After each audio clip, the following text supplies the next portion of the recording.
26 November. आपल्याला आज माहीत आहे हा दिवस संविधान दिन म्हणून साजरा केला जातो. पण किती जणांना माहीत आहे या संविधानामागे एका माणसाचा किती प्रचंड संघर्ष, अभ्यास आणि वेदना दडल्या आहेत ते?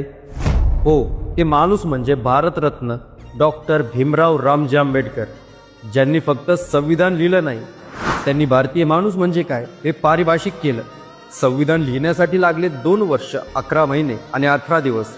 आणि या काळात त्यांनी 60हून अधिक देशांचे संविधानं वाचली.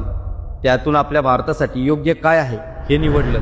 ते म्हणायचे, we must build a society where liberty, equality and fraternity will be the pillar of our democracy. आणि या विचारावरच त्यांनी संविधानाचा पाया घातला. ड्राफ्टिंग कमिटीचे अध्यक्ष म्हणून त्यांनी 141 दिवस सलग काम केलं. संविधानाच्या चर्चेदरम्यान एकूण 33 लाख शब्द बोलले गेले.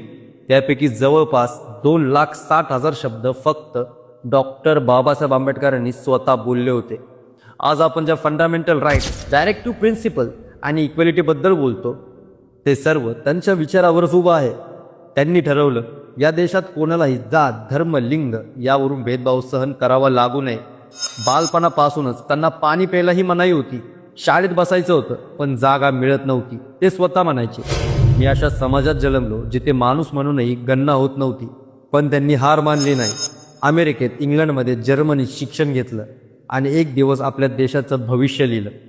संविधानाच्या प्रत्येक पानात त्यांचा संघर्ष आहे आणि प्रत्येक कलमात समाजातील शेवटच्या माणसाचाही विचार आहे.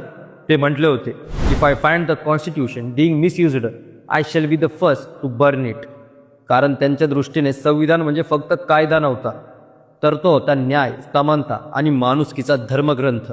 म्हणूनच मित्रांनो, आज आपण जेव्हा म्हणतो ना आपलं संविधान भारी आहे, तेव्हा लक्षात ठेवा, ते फक्त कायद्याचं पुस्तक नाही, तो आहे एका माणसाचा त्याग, संघर्ष आणि भारतावरचं अपार प्रेम. जय भीम, जय संविधान.